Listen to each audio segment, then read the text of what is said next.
Oui, shalom, shalom, bien-aimés dans le Seigneur. Shalom, Que le Seigneur Jésus-Christ nous soit entièrement favorable. Nous sommes contents une fois de plus d'être au-devant de vous, car le Seigneur nous a accordé certainement ce temps. Que Dieu vraiment te donne aussi une bonne disposition de cœur pour être bien posé afin d'écouter cet enseignement.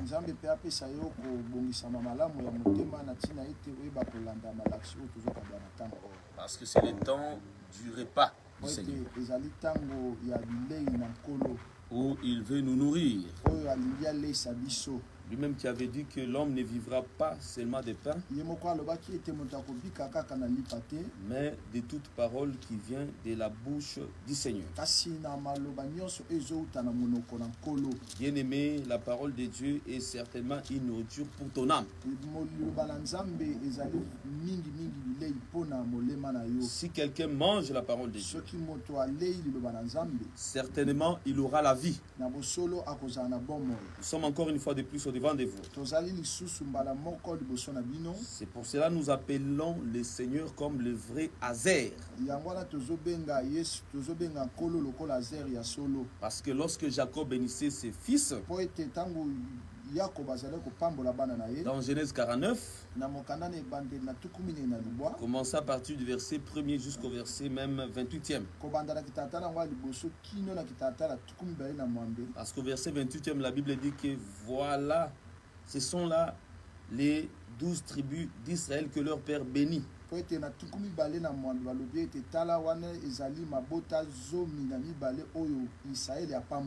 Lui, comme le vrai Jacob, il nous appelle aussi pour la bénédiction. Une des bénédictions qui va nous intéresser, la bénédiction d'Azer. Quand il est bénissé, il dira: Azer produit une nourriture excellente pour le roi. En d'autres termes, le pain excellent pour le roi. Ce qui veut dire que si tu n'es pas roi, tu ne mangeras pas la nourriture des Azer. Donc il faut être roi pour manger la nourriture des Azer. Voilà pourquoi, bien-aimés dans le Seigneur, le Seigneur Jésus-Christ a voulu que nous soyons des rois. C'est pour cela qu'il nous a donné le Saint-Esprit. Parce que le Saint-Esprit, c'est l'onction.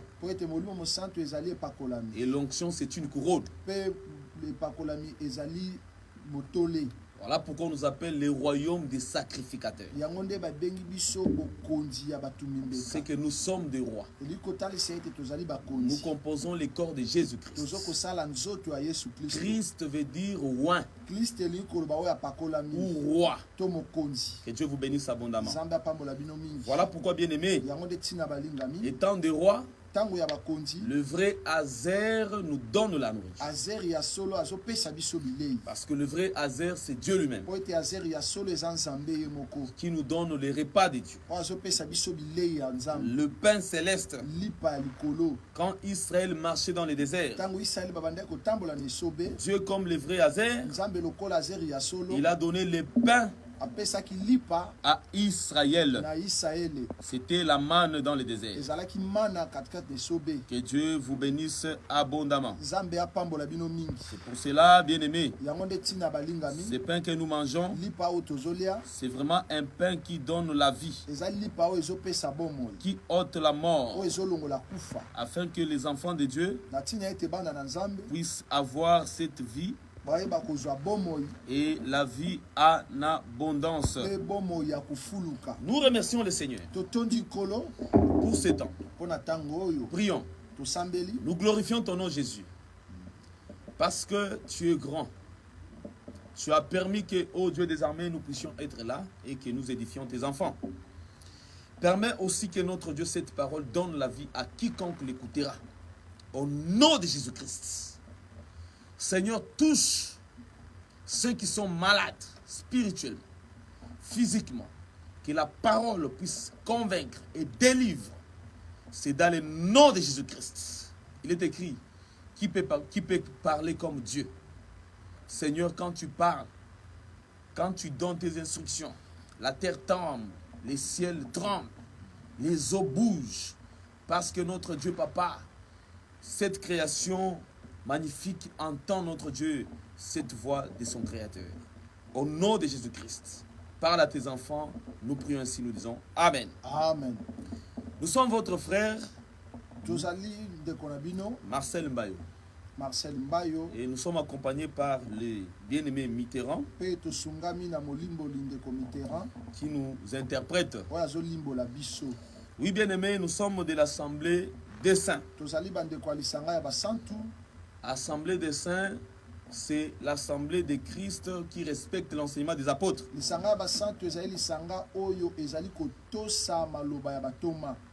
Et l'Assemblée des Saints ici à Mwanda où nous œuvrons pour le moment, c'est l'Assemblée de Mwanda à Dipon.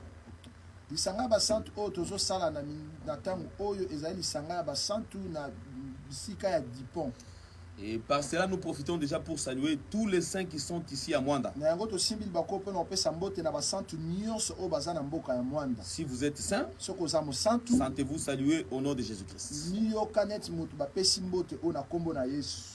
Oui, bien aimé, notre émission qui passe souvent les jeudis ainsi que le vendredi.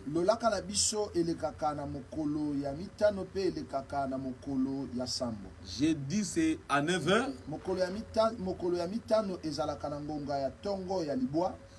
Mais le samedi c'est à 17h. Et notre numéro de contact, si vous avez des questions, ne vous empêchez pas de nous les poser. Notre numéro de contact est 084 33 62 196 ou 196 pour les autres. 196 pour la français et France. Que Dieu vous bénisse. Donc c'est ça notre numéro de contact. Si vous voulez nous avoir, entrez en contact avec nous. Rejoignez-nous là-bas. Bien aimé, nous étions en train de parler sur un thème particulier intitulé l'attente de Moïse. Tiré dans le livre d'Exode, chapitre 18, verset 7.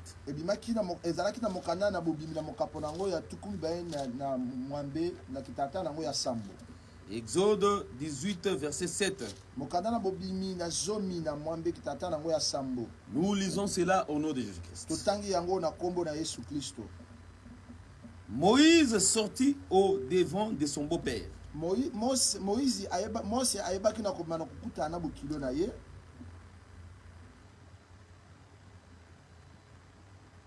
Il se prosterna et il les baisa. Ils s'informèrent réciproquement de leur santé.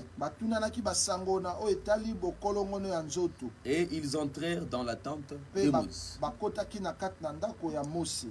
Bien-aimés, nous sommes en train de partir lentement afin que chacun comprenne l'essence de ce thème.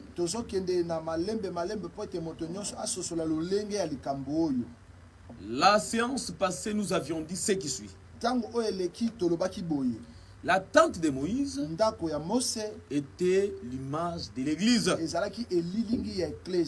Parce que la manière dont le Seigneur a établi les Écritures,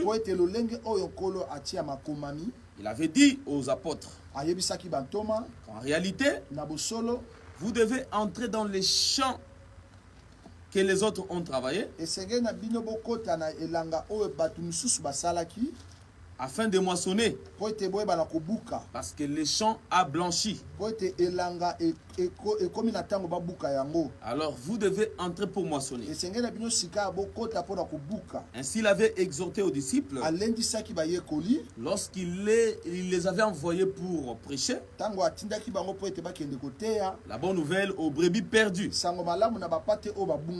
Il leur avait dit ceci que c'est pour cela que vous devez prier que le maître de la moisson envoie des ouvriers fidèles. C'est-à-dire pour moissonner dans les champs du Seigneur, il faut des serviteurs fidèles. Jean chapitre 4, verset 35. Ne dites-vous pas qu'il y a encore 4 mois jusqu'à la moisson?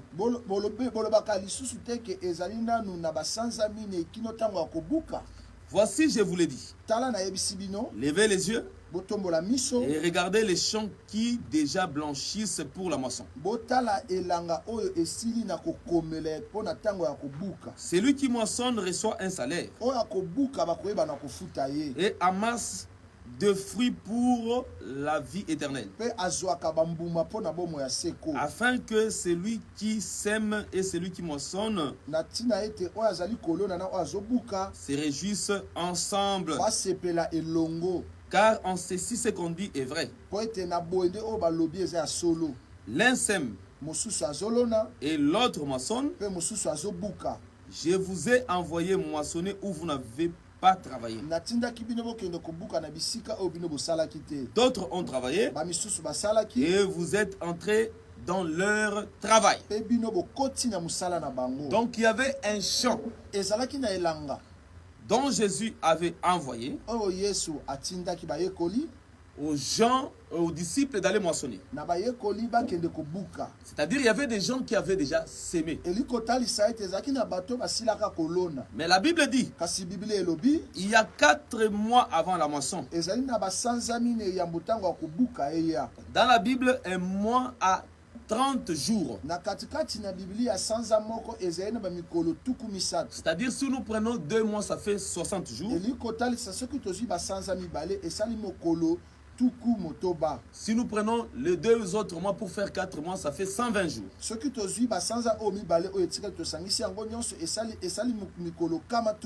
120 jours, c'est tout un homme. C'est Moïse. Parce que Moïse était mort à 120 ans. Que Dieu vous bénisse. C'est-à-dire Moïse était passé. Comme Moïse est passé, après il y aura maintenant le travail de la moisson. Parce que Moïse est passé avec l'œuvre de la croix. Lorsque vous lisez Romains chapitre 10, verset 4,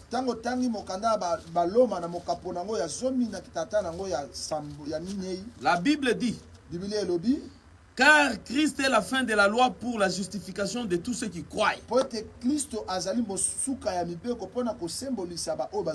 La loi c'est Moïse. Actes des apôtres chapitre 15. Verset 21. Car depuis bien des générations, Moïse a dans chaque ville des gens qui le prêche. Puisqu'on les lit tous les jours de sabbat dans les synagogues.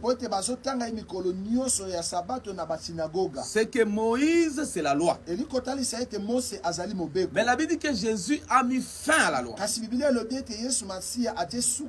Mettre fin, c'est-à-dire il a accompli la loi à la croix.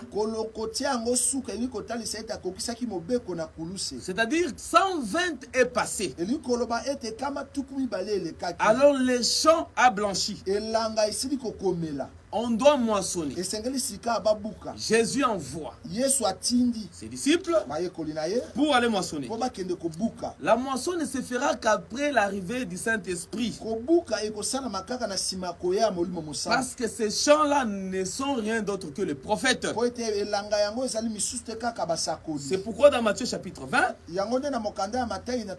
on nous montre deux groupes d'ouvriers. Il y a les ouvriers du matin, il y a aussi les ouvriers du soir qui n'ont travaillé qu'une heure. Les ouvriers du soir, c'est les apôtres. Et les ouvriers du matin, ce sont les prophètes. Mais eux tous n'auront que le salaire d'un denier. Un denier là est appelé dans Jean 4 la vie éternelle.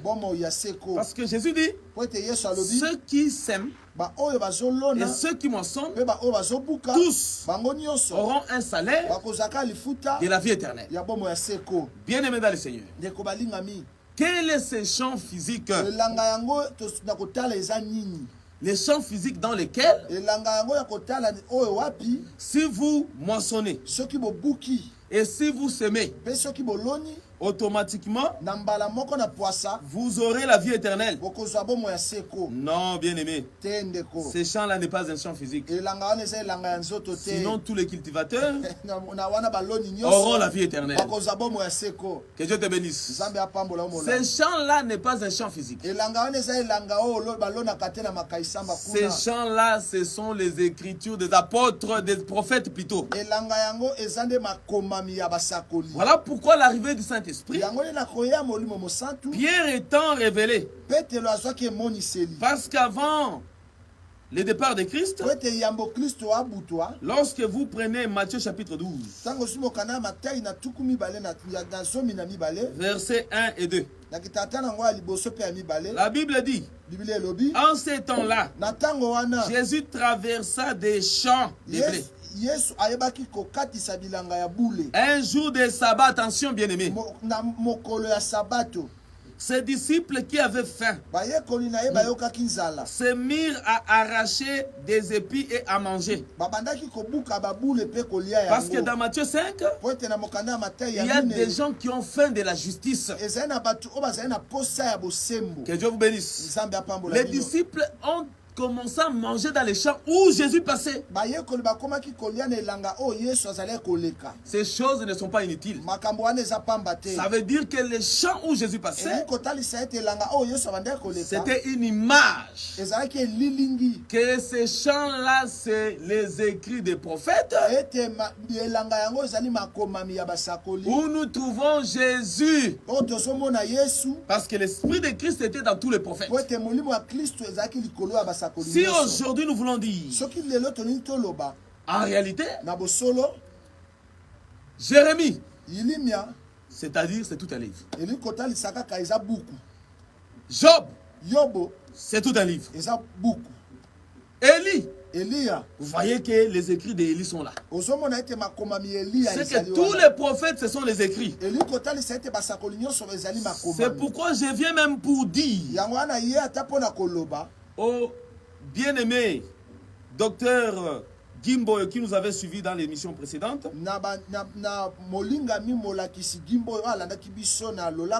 quand nous disions que les diaconesses dans la nouvelle alliance n'existent pas.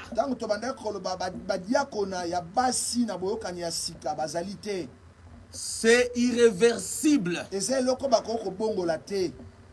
Elle n'existe pas. Et les autres appuient en disant que non, quand les sœurs aident au diacre à l'église, elles deviennent automatiquement diaconesses. C'est faux et archi faux. Donc nous pouvons dire aussi, s'il y a des frères qui aident les diacres, automatiquement ils deviennent aussi diacres. Vous voyez déjà la folie là où ça devient compliqué. Si nous interprétons la Bible, parce que notre frère Pierre à l'arrivée du Saint-Esprit en acte 2, il a compris que les champs étaient là-bas. Parce que le mouvement de ce qui a été, c'est ce qui sera, existe encore.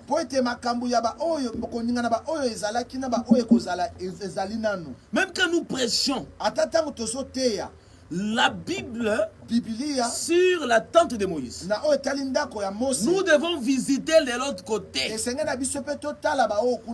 pour comprendre l'église.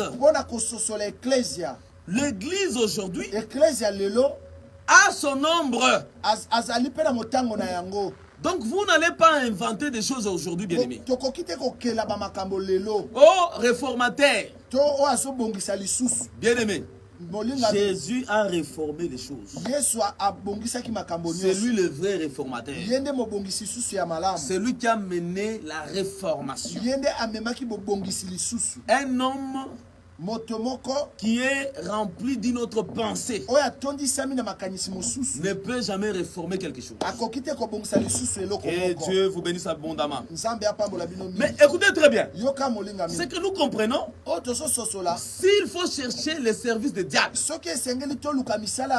il faut retourner là-bas. C'est pourquoi Pierre, il a moissonné ces jours-là dans David. Il a moissonné dans Joël. Parce qu'il avait compris que le Seigneur leur avait dit,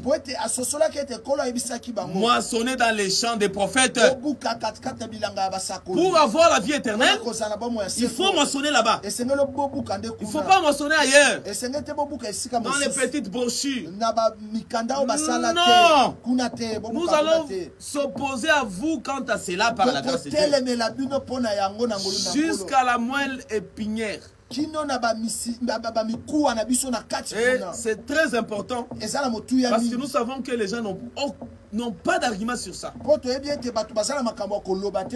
Aujourd'hui, je ne réponds pas à la question, mais je défends la doctrine. Parce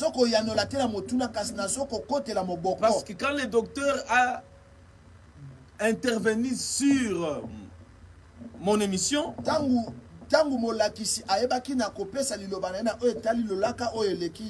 il n'a pas posé la question pour avoir la réponse. Il a intervenu. Moi également, j'interviens. Je n'avais pas voulu intervenir avec les écrits. Il fallait que j'éclaire aux enfants. Aujourd'hui, si vous lisez 1 Pierre 2, le verset 9,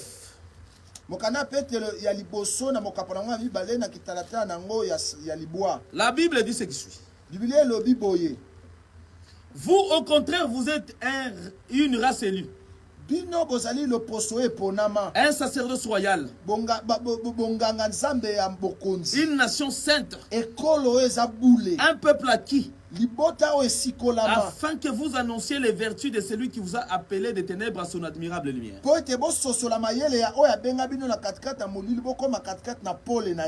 C'est qu'aujourd'hui nous sommes dans un royaume de Melchisedec. Melchisedec, c'est-à-dire, c'est une fusion de deux choses, de deux services. Premier service, c'est la royauté. Deuxième service, c'est les sacerdoces lévitiques. C'est-à-dire, nous avons les sacerdoces et la royauté. Les deux là, fusionnés, et nous avons les sacerdoces royal appelé Melchisedec. Ça, c'est un bon chemin pour comprendre les choses. C'est-à-dire, nous devons retourner dans la loi. Nous devons moissonner dans les prophètes. Quand nous retournons dans la loi, nous sommes en train de remarquer que Salomon avait un service de table. Parce que le diaconat, c'est un service de table. Acte 6. Le verset 3, le verset 2. Les 12 convoquèrent la multitude des disciples et dirent, il n'est pas convenable que nous laissions la parole de Dieu pour servir aux tables.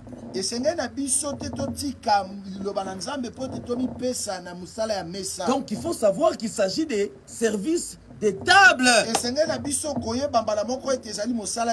Maintenant, retournons un peu dans la loi. Aujourd'hui, Jésus est fils de David.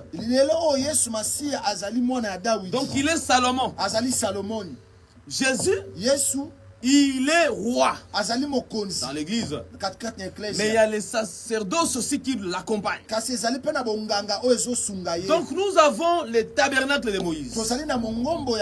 Nous avons les temples. Parce qu'au temps de Salomon, il a construit la maison royale et la maison de Dieu.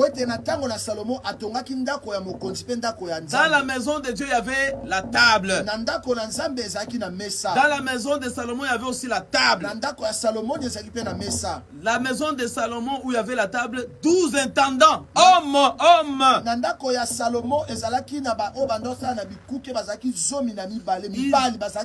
Ils servaient à la table de Salomon, hommes. Dans la maison de Dieu, il y avait des sacrificateurs qui avaient le rôle de changer les pains chaque fois, chaque sabbat. Aucun sacrificateur n'existait là. Il y avait des hommes, c'est-à-dire dans la loi, au service des tables. Il n'y avait pas de femmes.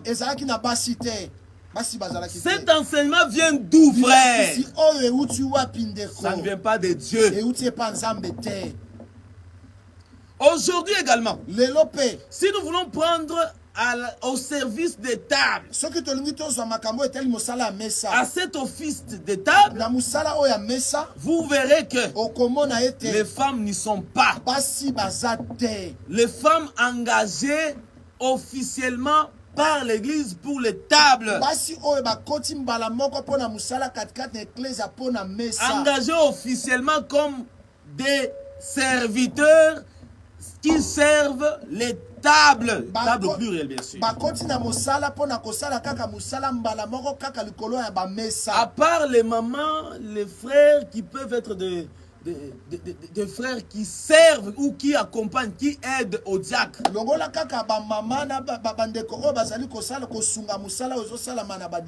Aujourd'hui, ce sont les hommes qui s'occupent du service des diaconats, frère. Nous fermons cette parenthèse. C'est une autre manière de pouvoir éclairer la lanterne de bien-aimé. Retournons maintenant. La Bible dit la tente de Moïse. Nous avions compris que la tente de Moïse, c'était l'image de l'église. Comment? Elle a eu son apparition dans les Écritures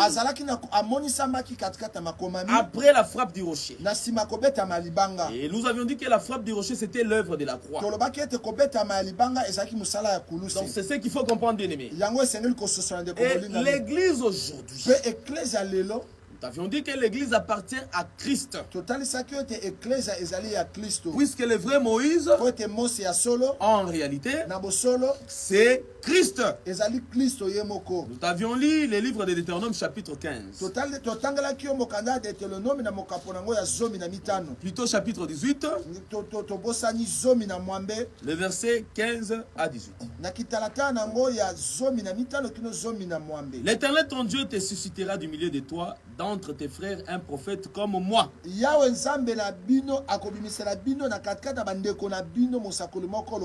Vous l'écouterez. Ça, c'est très important. Donc, Jésus qui devait venir, il devait être le vrai Moïse. C'est-à-dire, lui aussi a sa tente. Nous avions lu Hébreux chapitre 3. En réalité, le verset 4 et 5. La Bible dit, Christ est comme fils dans sa propre maison. Et sa maison, c'est nous. C'est que nous là, Éphésiens chapitre 2, 19 à 22. C'est l'église. Donc l'église, qui est l'édifice, c'est la maison de Christ. Et la maison de Christ, c'est sa tente. C'est lui le vrai Moïse. Voilà pourquoi vous allez remarquer que les disciples avant l'arrivée du Saint-Esprit étaient au nombre de 120 dans la chambre haute. C'est ça le vrai Moïse, l'homme de 120 ans. Et l'église a commencé avec la marche de ceux-là. Que le Seigneur vous bénisse. Donc, bien aimé, nous avions utilisé Matthieu chapitre 16. Quand ils sont arrivés à Césarée de Philippe, Jésus avait posé la question à ses disciples. Vous voulez connaître quand même ce que les gens disaient de lui. Les disciples lui ont répondu, les uns disent que tu es Élie, tu es Jean-Baptiste, tu es soit Jérémie.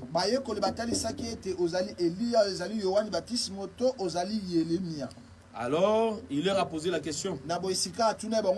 Vous de même, qui dites-vous que je suis? Une petite parenthèse. Bien aimé, dans la vie, il faut quand même se poser aussi des questions sur ce que les hommes disent de toi. Il ne faut pas se contenter seulement de dire que je suis bon. Oui. Il faut quand même poser aussi la question. En tout cas, quand je vis avec vous ici, comment suis-je avec vous? Amen. Qu'on parle d'abord de toi en face de toi. Et puis il faut leur dire, hein, dites-le-moi sincèrement. Tout le mal, tout le point négatif, les points positifs, dites-le-moi quand même en face. Et toi aussi, attends patiemment qu'on te le dise. Il ne faut pas s'énerver à la fin. Sois patient, que le fruit du Saint-Esprit, la patience t'anime. La maîtrise de soi t'anime quand même. Qu'en réalité, en tout cas, tel que tu es là, tu es impudique. Parce que tu étais sorti l'autre fois avec cette maman-là. C'est ce qu'on n'aime pas chez toi. Lorsqu'on te corrige en face, admets d'être corrigé. Et accepte de changer. Il ne faut pas garder des rancines ensuite. Là, c'est les gens de loin. Et il faut poser aussi la question aux gens de près. Par exemple, ta femme. Parce qu'elle te connaît bien. Pose-la la question. Ma femme, comment je me comporte? Qui suis-je? Elle te dira quand même qui tu es. Il ne faut pas fuir. Tu fuis qu'on te dise ce que tu es. Ah, ça c'est mauvais. Accepte que tu es là. On détecte quand même ce que tu es. Si tu es sorcier, Qu'on te dise, en tout cas, tu es un tchor. Hein? Qu'on te dise quand même et tu acceptes.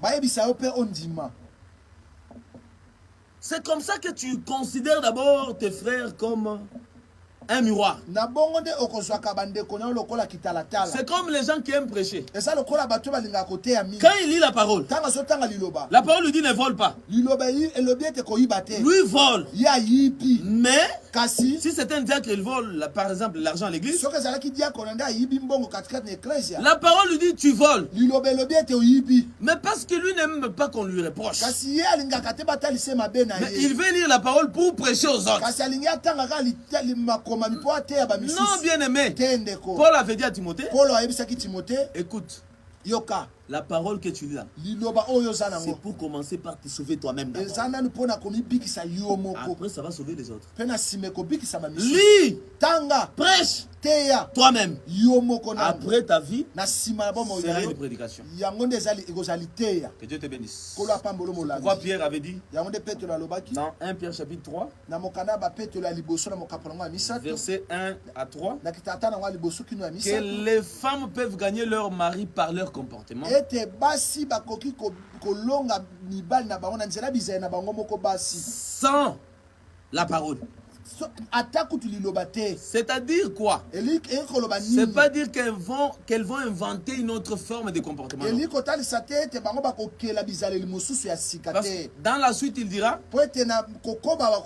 qu'elles sont filles de Sarah. Sarah vivait la parole. Ça veut dire tout simplement qu'elles ont avalé la parole. Elles l'ont pratiquée. Cette parole est devenue leur comportement. Donc quand les maris vont être convertis par leur comportement, autrement dit, c'est par la parole. Bien aimé, fais que ta parole soit, ton comportement soit la parole. C'est très important. Il ne faut pas que tout le monde se lamente de toi. Non. Cherche quand même que tu as un bon témoignage.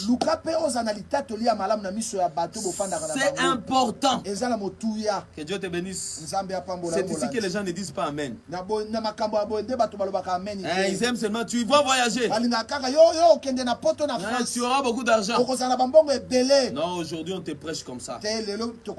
Parce que tu peux aller en France, mais tu manques le ciel.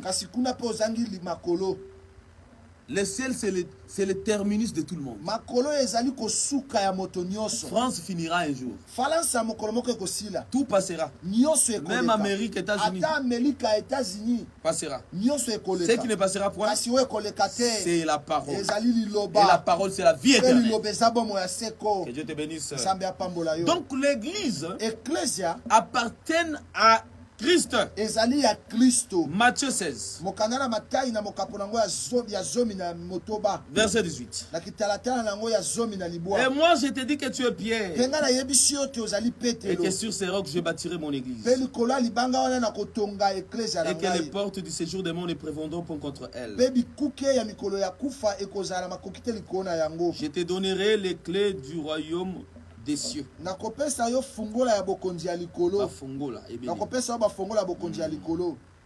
Ce que tu lieras sur la terre sera lié dans les cieux. Ce que tu délieras sur la terre sera délié dans les cieux. Ça veut dire quoi? L'église s'appelle l'église de Christ. C'est ici que nous voulons enlever une forme de doctrine.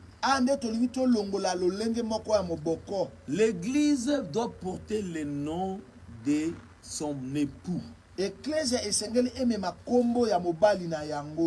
Écoutez dans la Bible. Le nom d'une église, d'abord, c'est l'enseignement. Parce qu'on peut mentionner assemblée des saints. Mais vous entrez comme ça, c'est assemblée des désordonnés. Assemblée des saints, c'est l'enseignement. Ici, nous ne plaisantons pas. Oh, vous voyez pourquoi il a dit comme ça? Non, nous disons pas c'est la vérité. Jean 17, verset 26. Je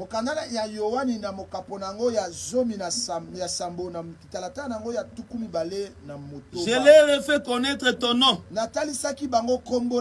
Et je leur ferai connaître. Je les leur ferai connaître. Est-ce que vous comprenez ce langage-là? Je leur ai fait connaître ton nom. Et je les leur ferai connaître, afin que l'amour dont tu m'as aimé soit en eux. Et que je sois en eux. Jésus, quand il est arrivé, il a fait connaître son nom à ses disciples.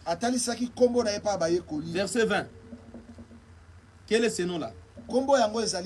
Ce n'est pas pour eux seulement. Jean 17, verset 20. Ok. Ce n'est pas pour eux seulement que j'ai pris, mais encore pour ceux qui croiront en moi par leur parole. C'est-à-dire, Jésus a laissé sa parole. Parce qu'Apocalypse 19,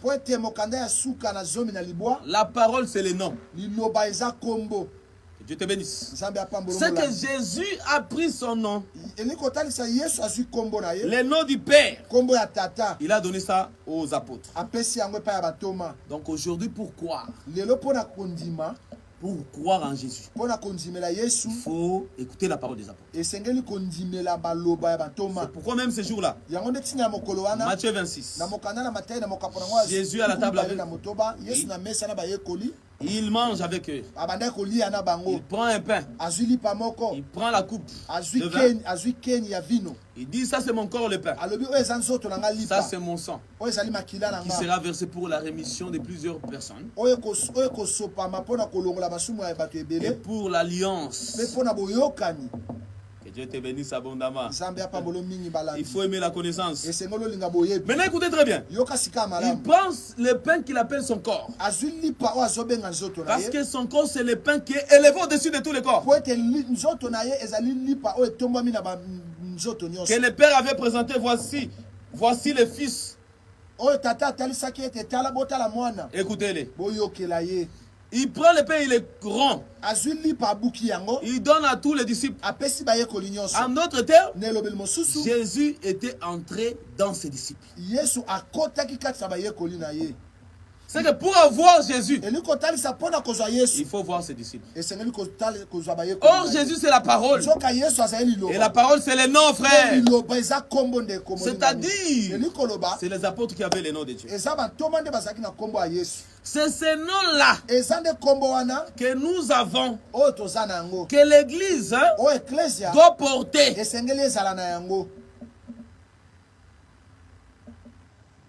Le nom de Christ. Voilà pourquoi dans la Bible, l'Église ne doit pas porter n'importe quel nom. L'échelle de Jacob. La question qu'on se pose, est-ce que les apôtres qui connaissaient mieux les Écritures que nous ne voyaient pas cela pour attribuer aux églises les noms? Nous, quand nous appelons Église Assemblée des Saints, parce qu'en réalité, c'est biblique. Dans la Bible, on appelle l'Église ou l'Assemblée des enfants de Dieu comme l'Assemblée des Saints. Psaume 89, verset 7.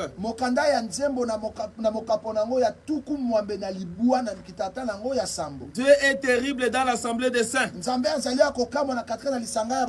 Même le verset 5. La Bible dit que et ta fidélité dans l'Assemblée des saints. Vous voyez, quand les saints se rassemblent, c'est ce qu'on appelle l'Assemblée des saints. Que Dieu vous bénisse abondamment. Ou l'Assemblée des rachetés. L'Assemblée des enfants de Dieu. Que Dieu vous bénisse. Donc, l'Église porte le nom de Dieu. Bien aimés, nous sommes arrivés à la fin. Nous allons vous bénir. bénir. Nous viendrons continuer le jeudi prochain. Nous allons petit à petit avec vous. Je vais prier. Seigneur, je bénis tes enfants. Je te rends gloire parce que tu as béni chacun d'eux. Je bénis, Seigneur, chacun qui nous a écoutés. Réponds à leurs questions. Au nom de Jésus-Christ. Nous bénissons cette parole. Au nom de Jésus-Christ. Amen. Nous allons donner notre programme de l'église rapidement. Demain à 9h. Nous sommes à l'église, l'Assemblée des Saints de Dupont. Nous serons là. Nous prêchons sur Dieu change pour toi. La malédiction en bénédiction. Chaque mercredi à Kilt, 16h30 à 19h. Et chaque vendredi. Mais chaque jeudi, nous avons un service de consultation prophétique et de délivrance. Chaque matin, 5h, de 5h30 à 6h45, nous avons les programmes de prière matinale. Des cultes matinaux de prière matinale. Que le Seigneur vous bénisse. À la prochaine.